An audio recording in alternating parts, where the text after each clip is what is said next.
মহারাজ, আর একটা ব্যাপার কি আপনি লক্ষ্য করেছেন? কি বলো তো? গোপালের দেহ কারা কাঁধে করে নিয়ে যাচ্ছে। হ্যাঁ হ্যাঁ, ওই তো মন্ত্রী, সেনাপতি, জ্যোতিষী আর পণ্ডিত। আসলে গোপালের এই শেষ যাত্রা আমাদের কিছু শিক্ষা দিয়ে যাচ্ছে মহারাজ।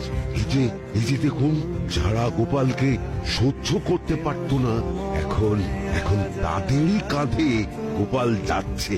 তার মানে শেষ পর্যন্ত কেউই কারোর শত্রু থাকে না, সবাই মান অভিমান ভুলে কাঁধে কাঁধ মিলিয়ে পার করে দেয়। তাই তো, এই দৃশ্য তো সেই কথাই বলছে। আর ওই যে মোহর আর অলংকার ছড়িয়ে যাচ্ছে, সেটাও বুঝিয়ে দেয় যে এই অর্থ, সমৃদ্ধি সবই ফেলে একসময় চলে যেতে হবে।